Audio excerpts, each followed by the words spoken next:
칼을 쓰는 사람은 다 칼로 망한다라는 말은 예수님께서 마태복음 26장 52절에 하신 것으로 십자가에 달려 죽으실 고난을 눈앞에 두고 땀이 흘러 피처럼 될 정도로 겟세마네 동산에 가셔 간절하게 기도하시는 예수님께 제사장들과 군병들이 몰려와 붙잡으려고 하자 베드로가 단검을 빼어들고 제사장의 하인인 말고의 귀를 베어버리자 예수님께서 그 귀를 주워 다시 붙여주시고 베드로를 저지하며 하신 말씀이었습니다.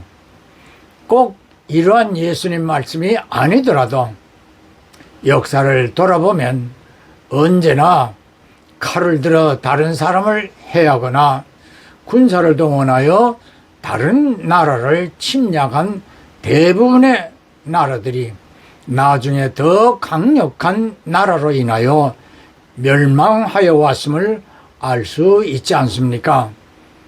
근대에 와서 2차 세계대전을 일으켰던 독일의 히틀러가 그러하였고 우리나라의 경우에도 일본이 침략하여 36년 동안 나라를 찬탈하여 일제 치하에서 나라를 잃은 선조들은 한맺히게 고통을 당하였었지만 역시 일본도 미국과 연합군에 의하여 원폭의 투하로 항복을 하므로 우리나라가 해방을 얻게 되어 오늘의 대한민국으로 성장하게 되었습니다.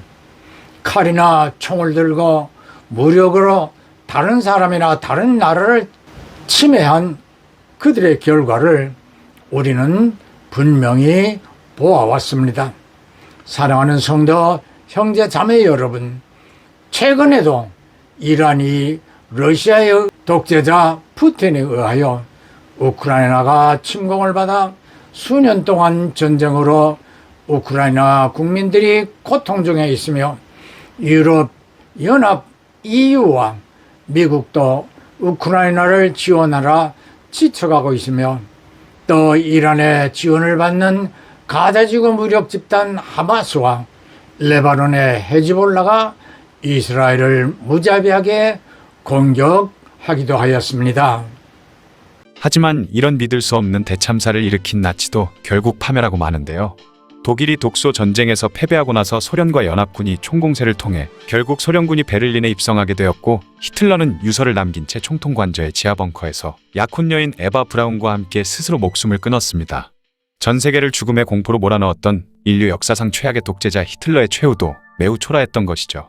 그리고 나치 선전부의 수장이던 괴벨스는 히틀러의 죽음을 보고 나서 그의 아내와 6명의 자식들과 함께 음독으로 목숨을 끊으면서 비참한 최후를 맞았습니다. 나치 친위대를 이끌었던 힘러는 안대를 차고 나서 신분을 위장한 채 탈출을 시도했지만 영국군 검문소를 지나가다가 결국 정체가 탄로나고 말았는데요. 그러자 힘러는 입안에 숨겨두었던 청산가리 캡슐을 깨물어 그 역시 스스로 목숨을 끊었죠. 괴링을 포함한 다른 전범들은 붙잡혀 재판을 받게 되었는데요. 그렇게 1945년 11월 독일 뉘른베르크에서 나치 전범들에 대한 국제 군사재판이 열렸습니다. 제국의 원수 괴링을 필두로 법정에선 나치 전범들은 독일이 패전국이라 재판을 받는다고 생각했기 때문에 재판 초기에는 실실 웃으며 여유 넘치는 모습을 보였죠. 하지만 그들에게 적용된 죄목은 반평화적 범죄를 위한 공모죄, 침략 전쟁을 계획하고 실행한 죄, 전쟁법 위반, 반인도적 범죄 등 무수히 많았습니다. 그중 특별한 죄목 중 하나는 역사상 처음으로 반인도적 범죄를 전범재판에서 다루었던 것이죠. 하지만 그곳에 있던 나치 전범 21명은 자신의 죄를 인정하기는커녕 변명하기 바빴습니다. 모든 걸 이미 죽고 없는 히틀러와 힘러의 탓으로 돌렸던 것이죠. 심지어 홀로코스트에 대한 일은 자신들은 알지도 못했다고 잡아떼었고 자신의 죄를 히틀러와 힘러 외에도 옆사람, 앞사람에게 떠넘기며 자신은 명령을 수행한 것뿐이었다라고 무죄만을 주장했습니다. 괴링은 자신이 벌였던 악행들을 부인하지는 않았지만 홀로코스트 자체는 전쟁 중에 충분히 일어날 수 있는 일이라며 그저 여성이나 어린아이가 희생된 것은 유감스럽게 생각한다고 말한 것이죠. 어쨌든 이 전범 재판은 10개월간 계속되었는데 그동안 전범들의 자기 변명은 계속되었고 죄의식이라고는 눈 씻고 찾아봐도 찾을 수 없었죠. 결국 이들 21명 중 12명은 사형에 처해졌고 나머지 사람들도 무기징역, 유기징역 등 여러 형을 받았지만 무혐의도 3명이나 있었습니다. 사형 집행은 모두 교수형이었는데 괴링은 교수형은 군인으로서 명예롭지 못하다 생각해 총살로 바꿔줄 것을 요청했지만 기각되었고, 괴링은 제국원수가 교수형을 당할 수는 없다며 사형 직전에 청산가리 캡슐을 먹고 스스로 목숨을 끊었죠. 아직도 이 캡슐이 어디서 났는지는 모른다고 합니다. 그렇게 1946년 10월 나치 전범들의 사형이 집행되었죠. 히틀러는 나치당을 만들고 당권을 장악합니다.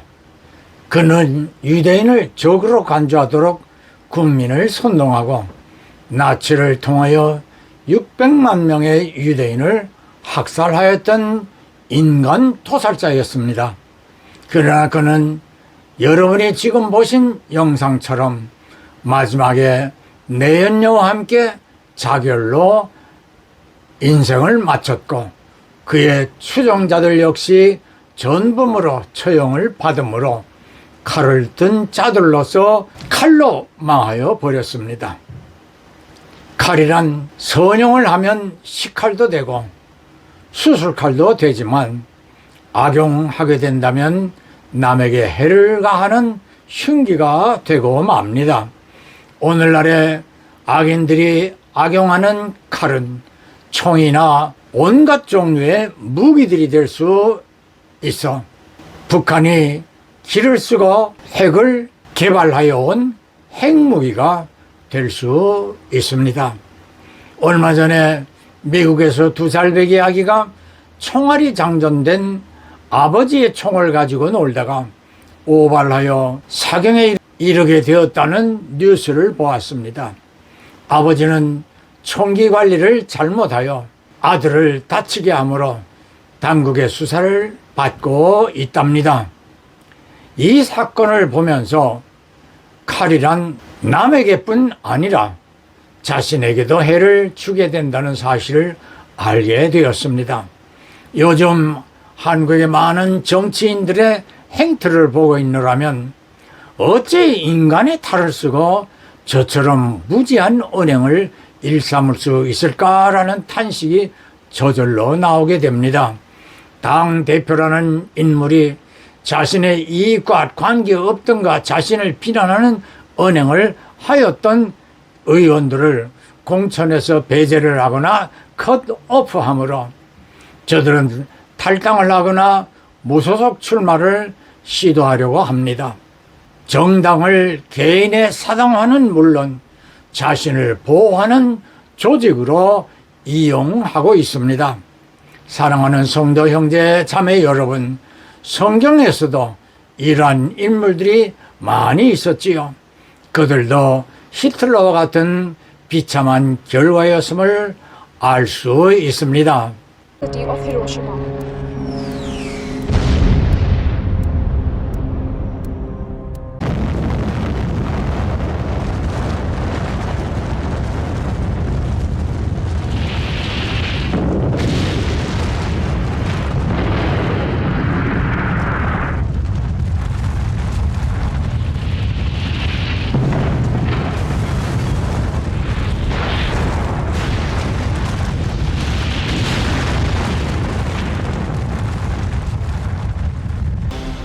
A city died and 80,000 of its inhabitants were wiped out.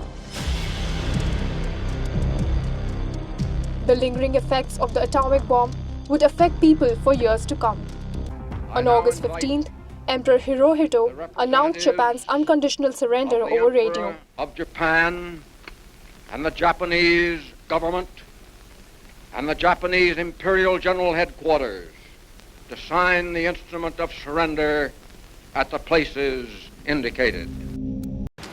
여러분은 히로시마와 나가사키에 미국의 원폭 공격을 받은 일본이 일왕의 항복 선언을 하게 된 영상을 보았습니다. 그뿐 아니라 원폭이 투하된 일본의 두 지역은 말로 표현할 수 없을 정도로 초토화되었고, 수만 명의 원폭 피해자들은 지금까지도 대를 잇는 고통 속에 살고 있습니다.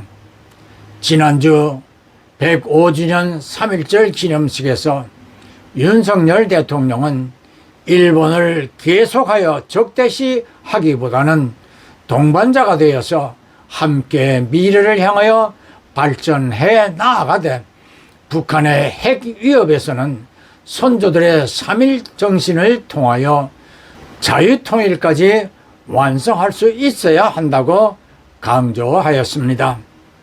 현대사회에서는 어제의 적이 오늘의 동지가 되고 반대로 어제의 동지가 내일의 적이 될 수 있다는 것이 사실로 드러나고 있음을 우리는 잘 알고 있습니다.